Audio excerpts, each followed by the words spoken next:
Olá, bom dia, amada Igreja Batista PIB Pilar. Nós estamos aqui mais uma vez para darmos sequência à nossa EBD virtual, nesse momento, difícil que todos estamos vivendo. Como vocês já sabem, nós estamos fazendo nossos cultos, nossas transmissões, nossas aulas aqui pela aulas da EBD, aqui pela página do Facebook de nossa igreja. Então, você já está convidadíssimo e vai convidando aí também seus parentes, outros irmãos que possam estar nos acompanhando para que a gente esteja estudando junto a palavra de Deus. Hoje nós estaremos estudando a lição 13, é a última lição desse trimestre. Nós já até enviamos para o grupo de Zap, da Escola Dominical de nossa igreja, o grupo da nossa igreja, a revista nova, que domingo que vem estará sendo aí iniciada os seus estudos. Então nós vamos dar a vocês aí boas-vindas e pedindo que Deus abençoe grandemente sua família, que Deus abençoe você e que nós tenhamos um estudo aqui super abençoado. E não pode ser diferente, né? Porque é a palavra de Deus que está sendo ministrada. Então nós vamos orar, agradecer ao Senhor por este veículo de comunicação, agradecer ao Senhor por nós estarmos dessa forma aí nos comunicando. Vamos orar, agradecer a Deus. Senhor, obrigado por este dia, obrigado a Deus pela noite que tivemos, obrigado pela oportunidade de estarmos falando com o Senhor. Obrigado a Deus também pelas lutas que todos temos enfrentado nesses momentos difíceis, apesar das lutas, das adversidades, das perdas. Nós, ó Deus, temos a paz do Senhor em nosso coração, temos a alegria do Teu Espírito, que somente o Senhor pode fornecer a todos nós, e que nos fortalece e que nos ajuda a caminhar em meio a tantas dificuldades. O Senhor até aqui tem nos ajudado e certamente o Senhor continuará nos acompanhando e nos ajudará a vencer esses momentos. Pedimos a Tua bênção, Senhor, neste momento sobre cada família, cada irmão, irmã, que está aí nos acompanhando nesse estudo. Venha trazer a Tua orientação, Tua iluminação, Tua graça a todos nós. Que o Teu nome seja exaltado e glorificado, hoje e sempre. Em nome de Jesus. Amém. Então vamos lá. A lição de hoje tem o tema de a morte da morte. Eis aí, um tema complexo, um tema assim que nem todos dominam, E até porque trata-se de um assunto que nós não estamos lá do outro lado da vida para saber de fato como é, mas pela fé, nós cremos nas Escrituras Sagradas, a Bíblia Sagrada, o que ela nos fala, o que o Senhor Jesus falou sobre o tema, o que os apóstolos de Jesus falaram, o apóstolo Paulo principalmente, que é uma doutrina, da religião evangélica, de nós evangélicos, e é tratado esse tema também em muitas outras religiões, e cada uma religião adota o seu método de crença sobre o tema. Mas nós vamos, a partir das Escrituras Sagradas, tratar o tema porque é a nossa base, de fé, de regra, de vivência, é aquilo que nós defendemos como crentes, principalmente como crente batista. E antes de iniciar, como eu sempre gosto de indicar, um livro, um material de estudo, eu tenho aqui em minhas mãos, estou indicando para você, se você quiser se aprofundar no estudo, nesse tema após a morte, porque é um tema que acaba tratando dentro dele de outros temas, né, como ressurreição, a vinda de Cristo. Então, olha só, Charles Hyde é o autor. Teologia básica ao alcance de todos. Então, é uma forma de você estudar temas importantes da teologia que está no nosso dia a dia de debates, de estudos bíblicos. E esse tema de hoje também está aqui e é uma linguagem simples que nós possamos estudar, aprender e desenvolver, né, comentários coerentes sobre o tema. Então, estou indicando para você, Teologia Básica ao Alcance de Todos. Charles Hyde é o autor, tá bom? Que Deus te abençoe e você possa adquirir e fazer uma boa leitura, um bom estudo. Então, vamos lá na visão do autor da nossa lição, pastor Isaltino. Ele tratou aqui da questão. Lembrando que essa revista ela sempre tratou os temas sobre a ótica das cartas de Paulo. Então, lá na primeira lição, né, a conversão que mudou a história, nós que estamos aqui falando da revista, debatemos aí, trouxemos a linguagem do apóstolo Paulo sobre todos esses temas. E hoje esse aí, a morte da morte. Então eu coloquei aqui na telinha a primeira página da lição, em que o autor, ele já na introdução, na parte introdutória, ele fala do conceito de morte, né, na visão dele, que é a terrível inimiga da humanidade, né? O autor já dá essa frase aí, a terrível inimiga da humanidade. E, de fato, né? Ao longo da história da humanidade, o homem vem lutando para vencer a morte. E qual o remédio, né?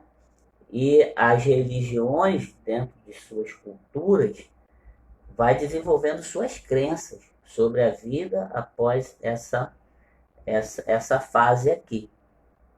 E, de certa forma, todos acreditam em todas as religiões acreditam em algum tipo de vida após a morte. Existem os ateus que não estão nem aí para Deus, né? E os materialistas, naturalistas, né? Um segmento na sociedade que eles acham que a vida está aí por acaso, que não deve satisfação a ninguém, né? O hedonismo que vamos viver em busca do prazer e da forma que eu quiser e eu faço o que eu quero. Então tem essas crenças e depois que morrer não vai acontecer nada. Mas nós acreditamos que não é bem assim. Nós acreditamos que a Bíblia ela tem a verdade sobre o assunto. Ela é a verdade, né? A palavra de Deus. E ela já trata a morte como a inimiga do homem. Porque quando Adão e Eva pecou, eles receberam essa sentença, né? Está lá em Hebreus 9, né? No capítulo 27, 28, ao homem está ordenado morrer uma só vez. Depois nós vamos aprofundar esse versículo. Então vamos lá. A morte, ela, né, será lançada no fogo, né, no lago de fogo. Apocalipse 20, 24. A minha esposa, querida irmã Janine, como sempre, está aqui nos ajudando, né? Ela vai estar aí auxiliando essa leitura. Nós vamos, antes desse versículo aqui do Apocalipse 20, 24, nós vamos ler o texto base, né, que está lá em 1 Coríntios capítulo 15. Aí eu convido você para abrir sua Bíblia. 1 Coríntios capítulo 15, a partir do 51. O autor dá a partir do 54, nós vamos ler a partir do versículo 51 até o 58, tá ok? 1 aos Coríntios 15, 51 a 58. A glorificação. Eis aqui vos digo um mistério. Na verdade, nem todos dormiremos, mas todos seremos transformados. Num momento, num abrir e fechar de olhos, ante a última trombeta, porque a trombeta soará e os mortos ressuscitarão incorruptíveis, e nós seremos transformados.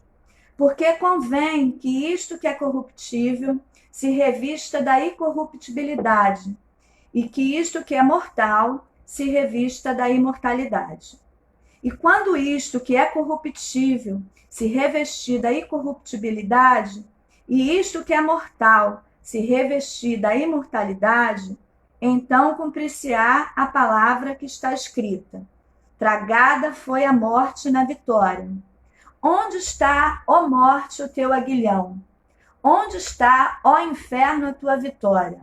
Ora, o aguilhão da morte é o pecado, e a força do pecado é a lei.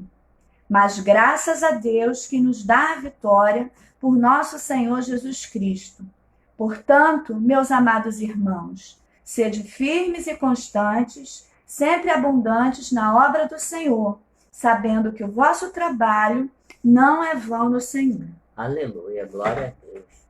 Então, o apóstolo Paulo, nesse capítulo aí, 15 de 1 Coríntios, ele nos traz aí o conceito da morte de Cristo, que nos faz salvos, livres do poder do pecado, e ele faz a pergunta: onde está, a morte, o teu aguilhão? E o aguilhão da morte é o poder do pecado que nos contamina, que nos faz corruptíveis. Mas a morte de Cristo, nesse conceito de Paulo, nos tornará incorruptíveis. Quando então Cristo se apresentar pela segunda vez e nos levar junto com ele, como a promessa lá de João 14, né? Eis que vou preparar-vos lugar e voltarei outra vez para vos buscar. Então nós receberemos um corpo incorruptível, um corpo fora do pecado. E então esse conceito bíblico é que Jesus vence a morte e nos fará vencedores sobre ela, quando então nós tivermos que enfrentar. Tá? Então, nesse momento tão difícil que a gente tem visto aí pessoas sofridas com a questão da morte, né? Pessoas enlutadas, nós temos esse consolo de que nós cristãos que acreditamos nessa palavra temos a vitória sobre a morte. A Janine também vai ler o texto de Apocalipse 20, né? Versículo 14. E a morte e o inferno foram lançados no lago de fogo. Esta é a segunda morte.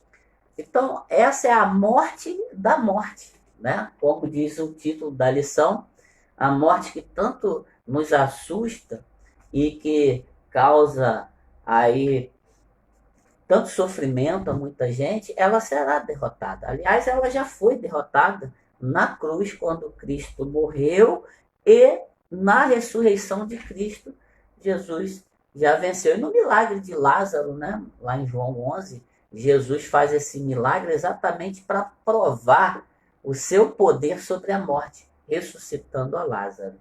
Então vamos dar sequência aqui. Não cremos em reencarnação. Né? O que é isso? Mas cremos em algo mais rico e mais profundo, a ressurreição. E o que é isso? Então, muitas religiões acreditam na reencarnação. Nós, como evangélicos, não acreditamos nessa doutrina, nessa teoria, nessa ideia de pós-morte. Nós acreditamos na ressurreição, como foi lido ali em 1 Coríntios 15. Então, o que é a reencarnação? Então, nós vamos ver aqui conceitos filosóficos. Né? O que os filósofos da antiguidade falaram sobre reencarnação? Né?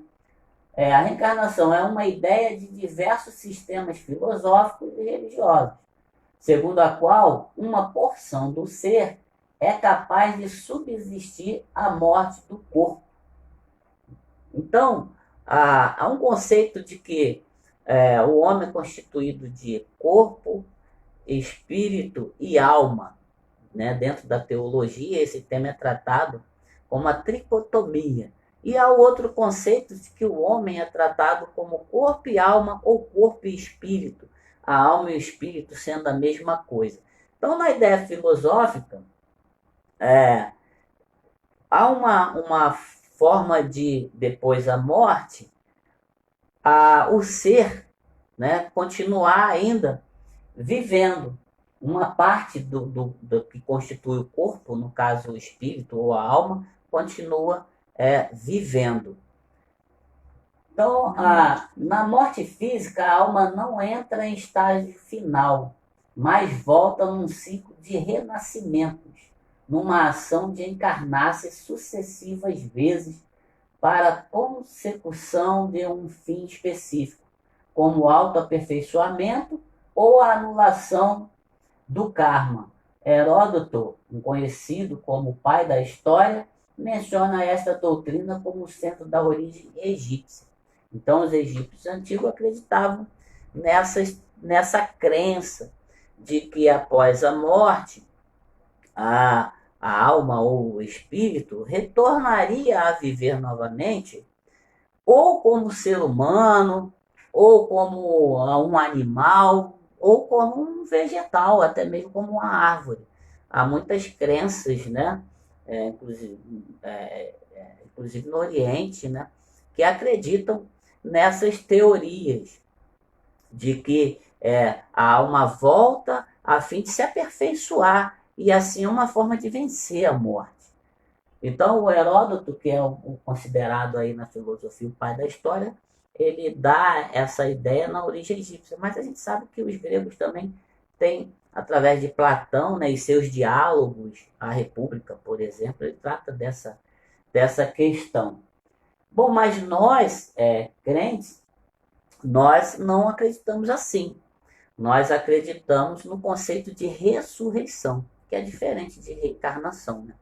Então, o que é a ressurreição? Em grego, anastasis, né? É uma crença escatológica, padrão nas religiões abrâmicas, cujo conceito é de voltar à vida após a morte, mas voltar como eu mesmo, como Paulo disse ali, voltar como a mesma pessoa, mas um corpo glorificado, incorruptível, como Paulo leu ali. Né? Quando nós partimos deste mundo, nós seremos então, como diz a Bíblia, dormiremos no Senhor, aguardando o julgamento do Senhor, como diz lá em Hebreus, né, 9, e nós receberemos um novo corpo, um corpo incorruptível, que é a última fase da santificação, né? Nós estamos dentro de um processo de santificação, nos arrependemos, fomos justificados no sangue de Cristo, e hoje nós estamos dentro do processo de santificação. E a Bíblia diz o tempo todo, né? Santificai-vos, né? Sem a santificação ninguém verá a Deus. Nós precisamos santificar, se afastar do pecado cada dia mais.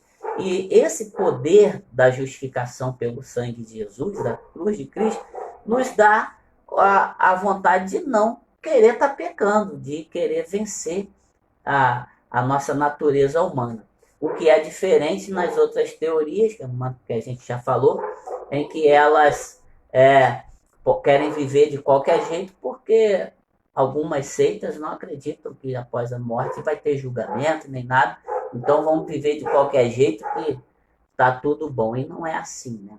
Então, aceitando a Cristo, começamos a viver a vida nova em Cristo, e através desse padrão de ensinamento bíblico, nós conseguimos vencer a morte, porque após a nossa partida desse mundo, nós não temos mais a condenação eterna, mas temos sim, né, a libertação do pecado, libertação da condenação eterna. Nos tornamos livres aqui, como diz lá em Romanos 8:2, né? Nenhuma condenação há para aqueles que estão em Cristo, que não andam mais segundo a carne, mas agora andam segundo o Espírito de vida. de graça, esse Espírito de Jesus que habita em nós, conforme Paulo fala nesse mesmo capítulo 8, lá, versículo 9 a 11, que o mesmo Espírito que ressuscitou a Jesus dos mortos é o que habita em nós. Então, olha que presente, olha que alegria é ser um salvo e ser vivos em Cristo, vencedores sobre a morte. Por isso que Paulo também diz que nós somos mais que vencedores. Então, vamos dar seguimento aqui. O primeiro tópico da lição, isso tudo que a gente falou foi a parte introdutória ali, né, que o autor ele comenta e a gente fez um resumo aí. Bom, o fim da história. Os gregos diziam que somos um corpo com uma alma. O corpo é embrulho da alma e imortal. Eles acreditavam na reencarnação. Então, essa doutrina da reencarnação, temos até algumas religiões cristãs que se denominam cristãs, que acreditam nessa teoria da reencarnação, que as pessoas voltam, isso é antigo, né? As pessoas voltam a fim de que elas tenham uma nova oportunidade de vida para, através das boas ações de amor ao próximo, e elas assim então vão se aperfeiçoando. Cada vez que ela morre, ela volta de novo. Então é uma teoria antiga. Os egípcios tinham essa ideia, ou têm essa ideia ainda, né? Os judeus criam que a alma é o sopro da vida, que impregna o corpo. O homem é a alma vivente. Gênesis 2:7. A narrativa da criação do homem. A Janine vai ler lá pra gente. Gênesis 2:7. E formou o Senhor Deus o homem do pó da terra, e soprou em suas narinas o fôlego da vida, e o homem foi feito alma vivente. Então, corpo e alma são mortais. A ideia da reencarnação fica de vida. E deu, assim, à humanidade a condição de continuar vivendo após a morte. Ou não, se caso não receber a Cristo como Salvador e ter a sua condenação eterna. Porque Cristo vai julgar, né? Como está lá em Hebreus 9, na segunda volta de Jesus, ele julgará. Então, na criação, Deus soprou e deu ao homem o sopro da vida, dando a ele um corpo que foi criado do pó da terra e dando a ele também o espírito ou a alma, como acreditam os tricotomistas ou os dicotomistas, né? Não é o tema da nossa lição, é um bom tema para uma outro estudo. Bom, através do sopro do Espírito da vida, Deus garante aos que nele creem a vitória sobre a morte, desde o início da criação. Isaías 42:5, né? A Janine vai estar lendo para a gente. Isaías 42:5. Assim diz Deus, o Senhor, que criou o céu e os estendeu, que os espraiou a terra e a tudo quanto produz, que dá respiração ao povo que nela está e o espírito aos que andam nela. Então o profeta Isaías faz aí uma declaração maravilhosa, que o Senhor é que dá o espírito da vida, o sopro da vida. O Senhor é quem criou a natureza e dá ao homem aí a condição de viver nessa natureza, de cuidar da natureza e de reconhecer a grandeza desse Deus. O Senhor, no início, ele forma todas as coisas e junto com a formação de todas as coisas, ele forma também o conceito de vida aqui e de vida após aqui, né? De vida após a morte. E até porque o Senhor, como ele é eterno, ele é atemporal, ele, antes que tudo existisse, ele já existia. Então ele está na eternidade. Nós não somos seres eternos. O homem não é eterno. O homem morre. Deus é eterno porque Deus não morre nunca. mas nós vamos viver a eternidade com Deus. Então, esse conceito de reencarnação não cabe dentro do conceito de ressurreição, exatamente por esse princípio também. Porque reencarnação, a pessoa não vai para a eternidade com Deus, ela volta para a Terra em formas de outras coisas. Mas na ressurreição, nós ressuscitamos para viver eternamente com Deus. Até que cheguemos. Até que cheguemos ao mundo novo, né? A gente vai vivendo aqui e a gente ressuscita até que a gente chegue ao mundo novo. Apocalipse 21, 4 e 5. E Deus limpará dos seus olhos toda lágrima, e não haverá mais morte, nem pranto, nem clamor, nem dor, porque as primeiras coisas já são passadas. E o que estava sentado sobre o trono nos disse: Eis que faço nova todas as coisas. E disse-me: Escreve, porque estas palavras são verdadeiras e fiéis. Essas palavras são verdadeiras e fiéis. Deus faz nova todas as coisas e fará um novo mundo. Fará uma nova terra, uma nova Jerusalém, Jerusalém celestial, onde eu e você, que acreditamos na ressurreição em Cristo, estaremos com Ele. Então, a nossa fé, a nossa base de fé evangélica, ela vem dessas declarações, dessas promessas, será em amor e nos conduzirá em vitória sobre a morte. Aqui eu coloquei o texto de Hebreus 4, 24 até o 28, não estava na lição, porque esse texto complementa bem esse tópico e ele envolve toda a lição. A gente vai estar lendo para a gente Hebreus 9, 24 ao 28. Você botou 4. Hebreus 9. Porque Cristo não entrou no santuário. Desculpa. O sacrifício de Cristo tira os pecados. Versículo 24.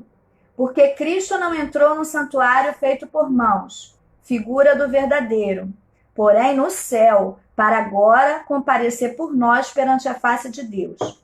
Nem também para si mesmo se oferecer como sumo sacerdote cada ano que entra no santuário com sangue alheio. De outra maneira, necessária lhe fora padecer muitas vezes desde a fundação do mundo. Mas agora, na consumação dos séculos, uma vez se manifestou para aniquilar o pecado pelo sacrifício de si mesmo. E como aos homens está ordenado morrerem uma vez, vindo depois disso o juízo, assim também Cristo, oferecendo-se uma vez para tirar os pecados de muitos, aparecerá, segunda vez, sem pecado, aos que esperam para a salvação. Olha que maravilha esse texto.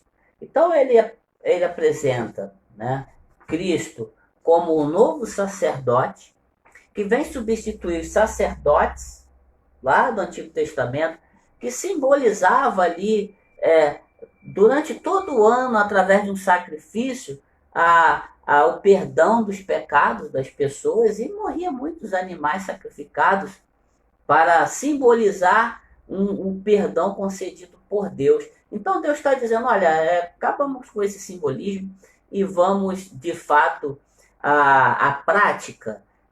Enviou Jesus e Jesus entra como sumo sacerdote e se entrega por nós, e ele é o sacrifício vivo que morreu na cruz, e através da sua ressurreição ele nos perdoa de uma vez por todas, porque o pecado é que nos condena, como diz Romanos 6:23, Romanos 6:33, Romanos 3:23, né? O salário do pecado é a morte, mas o dom gratuito de Deus é a vida eterna em Cristo Jesus. Porque todos os pecados destituídos foram da glória de Deus.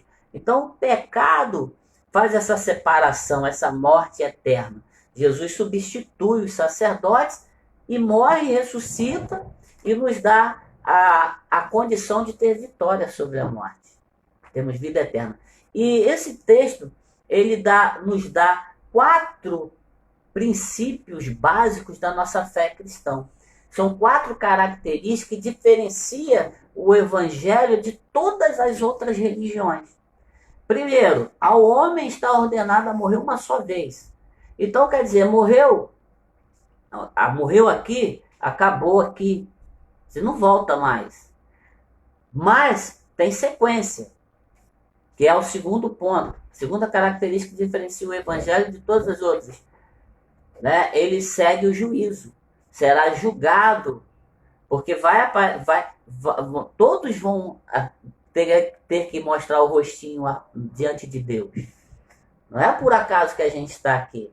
Então, a terceira característica é que Cristo morreu, se fez sacerdote. Ele morreu para salvar o homem.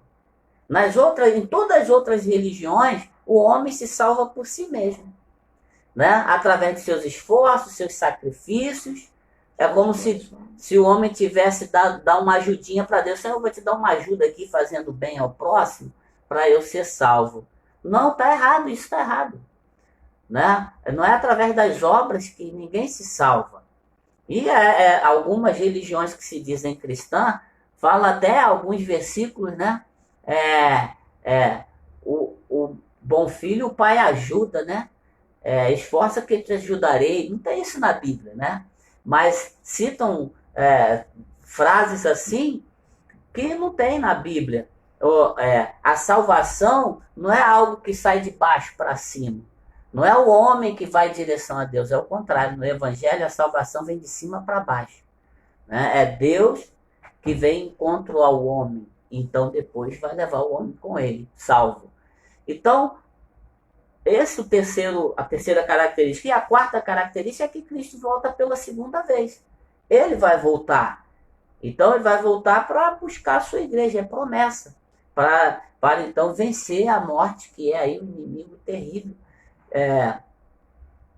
Da qual todos nós lutamos contra ela, e só pelo sangue de Cristo nós poderemos a vencer, porque através do sacrifício de Cristo é que nós temos a vida eterna. Outras religiões pelo mundo, como a gente já disse, eles acreditam que o homem vai se salvar, né, sendo reencarnado, fazendo boas coisas e se purificando. Outros acreditam na ideia do purgatório, né, que a pessoa vai até ser julgada, então a gente tem que acender velas e orar e pedir, rezar para essas almas. Nada disso, a Bíblia não ensina isso. A Bíblia ensina que morreu, segue-se o juízo. Então, enquanto a gente estiver aqui, é que a gente tem que se acertar com Deus. Enquanto o homem está aqui, é que o homem precisa de Cristo, porque só Jesus Cristo salva. Por mais que a gente tente ser bonzinho, por mais que a gente tente fazer as coisas boas, nada disso que a gente faz vai nos justificar. O profeta, só o sangue de Cristo nos justifica. O profeta Isaías disse que a nossa justiça é como trapo de sujeira. Deus nos vê como pecadores. Né? Quando Deus olha para a gente, ele vê o pecado. Então, ele agora, ao enviar Cristo, Cristo faz com que Deus olhe para a gente e vê Cristo em nosso lugar na cruz. Então, Deus, agora, quando olha para a gente através do sacrifício de Cristo, ele está vendo nossos pecados em Jesus. Verdadeiramente, ele levou sobre si as nossas dores. O castigo que nos traz a paz estava sobre ele. Por suas chagas fomos sarados. O profeta Isaías, declarando esse conceito maravilhoso de salvação em Cristo. Bom, vamos lá. Segundo ponto. Quando a trombeta soar. A morte está no início da história do homem, desde quando este desobedeceu a Deus. Mas Deus está no comando da história. Mesmo esta sendo feita pelos homens, ele mandará a trombeta soar. A trombeta mencionada era o shofar. Ela soava nos momentos de calamidade, de convocação ou de júbilo. Aí eu botei a foto aqui de um judeu tocando lá o chifre do carneiro, né? O shofar, que era lá a trombeta nos tempos antigos de Israel, que era tocado nas celebridades, em momentos de calamidade, ou quando ia ter festa, uma convocação do povo. Então, o pecado de Adão e Eva trouxe a morte. Quando Deus criou Adão e Eva, e deu a eles a árvore da vida, diz, olha, não coma desse fruto, que o dia que você comer, você morrerá. Então, o conhecimento do bem e do mal. Então, quando Deus dá essa orientação para eles, que eles não possam, não devessem comer, então a serpente, é mais astuta dos animais, aparece lá e joga, né, a sementinha do mal na cabeça de Eva, e Eva depois vai e fala lá para Adão que as coisas, né, eles podiam comer, que as coisas não eram bem assim, e comeram. E aí, desde lá para cá, um fica jogando a culpa no outro, né? A transferência de culpa. Deus pergunta ao Adão, o que aconteceu? Ah, Senhor, foi a mulher que tu me deste.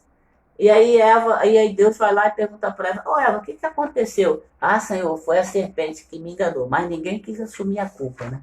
Então a transferência de culpa, por causa do pecado, ela já está em nós desde lá de Adão e Eva.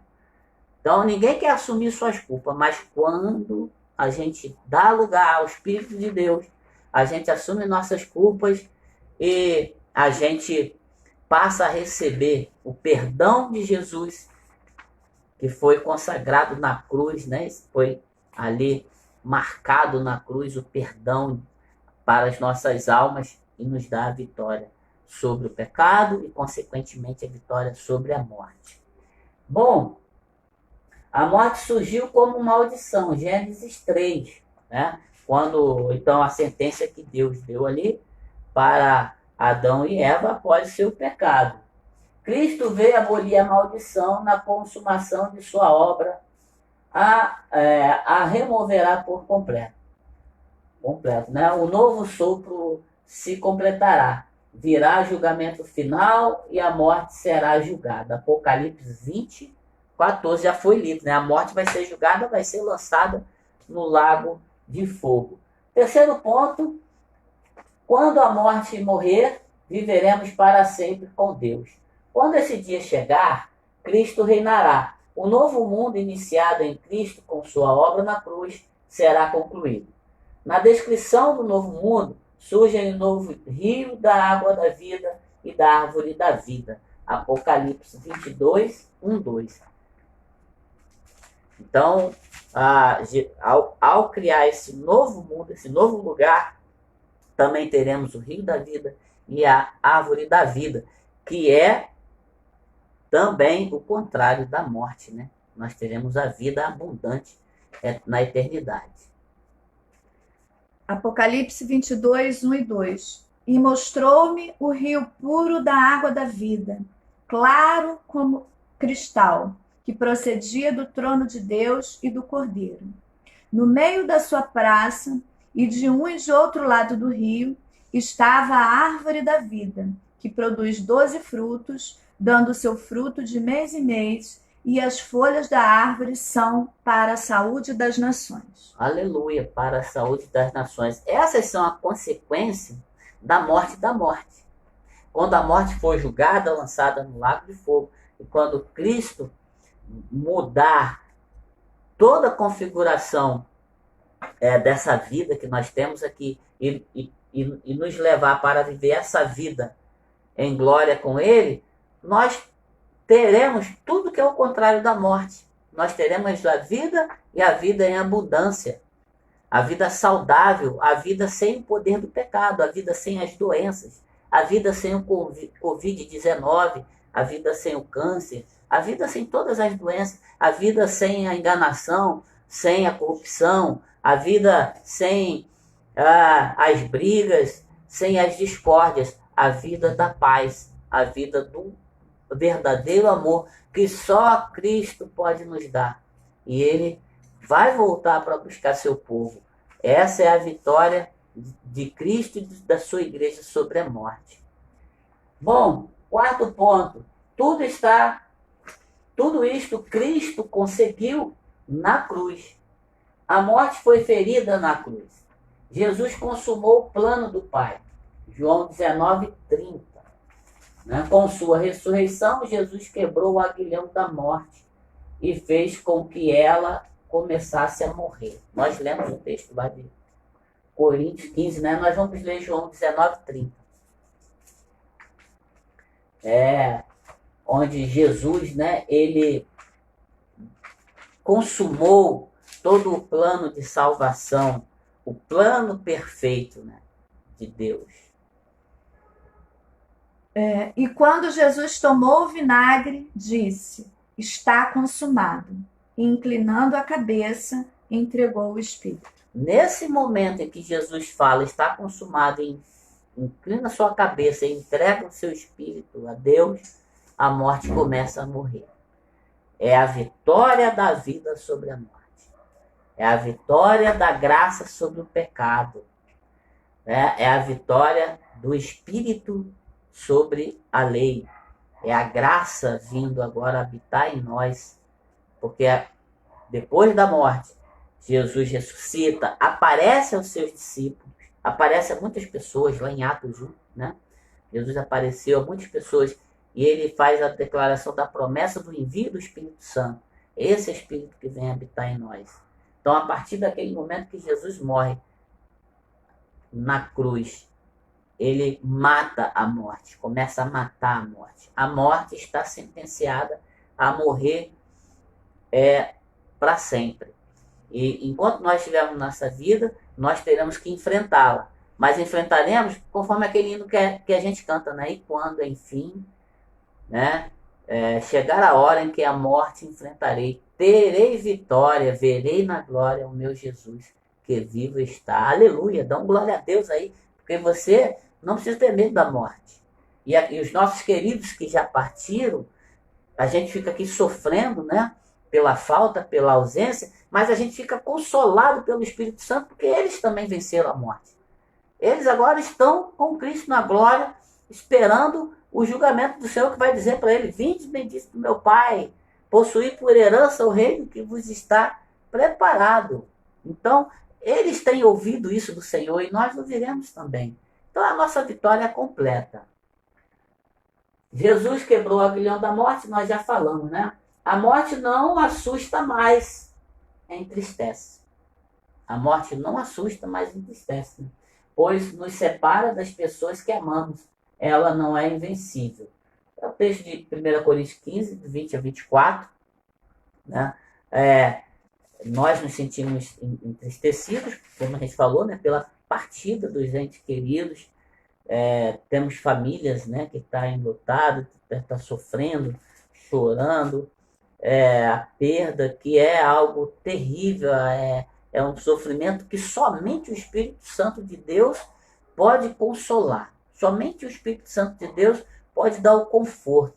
Por mais que a gente fale, abrace, mas é um sentimento de perda terrível, mas o Espírito Santo dá o consolo, porque ele tem essas verdades de dizer para nós: olha, a morte, ela entristece, ela causa essas dores, mas ela já foi vencida. Os entes queridos que partiram, na verdade, eles venceram a morte. Assim como Cristo venceu a morte, ele, através do seu Espírito Santo, ele também faz com que nós que temos o Espírito Santo vencemos a morte e vamos estar com ele. Nessa visão desse mundo novo, dessa nova Jerusalém, em que não há mais a dor, não há mais morrer de novo. Né? É ordenado ao homem, como lemos em Hebreus, morreu uma só vez. Morreu uma vez, já ressuscitou com Cristo. Não vai morrer nunca mais. Vai viver na eternidade para a glória de Deus. Né? 1 Coríntios 15, 20 e 24. Mas, de fato, Cristo ressuscitou dentre os mortos e foi feito as primícias dos que dormem. Porque assim como a morte veio por um homem, também a ressurreição dos mortos veio por um homem. Porque assim como todos morrem em Adão, assim também todos serão vivificados em Cristo. Mas cada um por sua ordem. Cristo as primícias, depois os que são de Cristo na sua vinda. Depois virá o fim, quando tiver entregado o reino ao Pai e quando houver aniquilado todo o império e toda a potestade e força. Então, através de Adão entra o pecado no mundo, por causa e a morte, né? Por causa do poder condenador do pecado, a morte vem junto. Mas por outro homem, que é Cristo, entra a salvação no mundo, entra o perdão no mundo, né? João 3,16, o texto áureo, né? Porque Deus amou o mundo de tal maneira para que todo aquele que nele crê não morra, não pereça, não morra, mas tenha a vida eterna. Então, por Cristo entrou a vida eterna. Hebreus 9, que a gente leu também, né? Cristo, ele se fez sacerdote para nos perdoar e nos dar a salvação. E aí, na ressurreição de nossa, quando então Cristo voltar para nos buscar, alguns de nós talvez não vá morrer, quem sabe Cristo volta hoje ou volta amanhã, ninguém sabe, só Ele. Mas aqueles que dormem no Senhor serão ressuscitados, né? E seremos transformados, né? Os que dormem no Senhor primeiro serão ressuscitados, e os que estiverem vivos, né, serão transformados para viver em glória com Deus. Bom, quinto e último ponto, vitória e perseverança. Jesus nos garantiu a vitória sobre o pecado e a morte, nos fazendo livres da condenação eterna e nos dando força e ânimo para enfrentarmos as dificuldades deste mundo, sendo firmes para realizar a obra do Senhor. 1 Coríntios 15, 51, 58. Esse comentário não é do autor, foi eu que criei esse comentário ali. Bom, já lemos o texto de Coríntios 15, né? E para pensar e agir, Cristo é o nome sobre todo nome, né? Todo joelho se dobrará diante dele.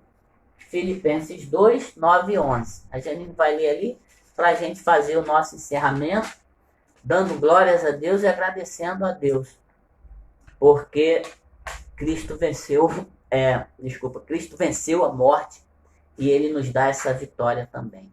Filipenses 2, de 9 a 11. Por isso também Deus o exaltou soberanamente e lhe deu um nome que é sobre todo nome, para que ao nome de Jesus se dobre todo o joelho dos que estão nos céus, na terra e debaixo da terra, e toda língua confesse que Jesus Cristo é o Senhor, para a glória de Deus Pai. Aleluia. Então não adianta a teoria de reencarnação. Pode voltar aqui para viver de novo, para tentar ser bonzinho, para tentar se justificar. Vai ter que se ajoelhar. Vai ter que se ajoelhar diante de Cristo. Está ali a declaração bíblica, Filipenses 2, 9 e 11. Vai ter, porque Cristo voltará. É outra verdade absoluta, né? Lá, a quarta característica lá de Hebreus 9, que diferencia o evangelho de todas as outras religiões. Ele voltará para julgar. Ele não vai vir mais voltar para salvar. Para salvar ele está agora. Ele morreu para salvar. Ressuscitou para salvar. Mas ele vai voltar. Agora, quando voltar, ele vai voltar como juiz. Para julgar, para sentenciar. E todo joelho vai estar diante de Deus. Essa é a verdade. E aqueles que confessarem a Cristo como seu Salvador receberá a vitória sobre a morte, perdão dos pecados e viverá eternamente com o Senhor. Queridos, fica aí a lição número 13.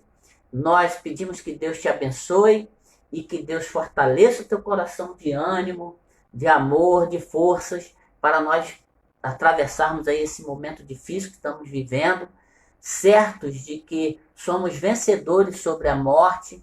Não precisamos temer a morte, mas enfrentar o nosso dia a dia com fé nas promessas de Jesus, promessas que nós vimos aqui nesse estudo maravilhoso, e com força e confiança seguimos, agradecidos ao Senhor pela presença do Espírito Santo conosco, pedindo a Deus que console todas as famílias que têm sofrido pela separação da morte física, mas que consolados pelo Espírito Santo de que os nossos entes queridos que partiram estão descansando no braço do Pai, vencedores sobre a morte. E que eu e você sejamos vencedores sobre a morte também, e que tenhamos essa certeza, essa confiança plena no poder do Espírito Santo que habita em nós, no amor de Cristo, E que Deus te abençoe, abençoe sua casa, abençoe sua família, em nome de Jesus. Amém.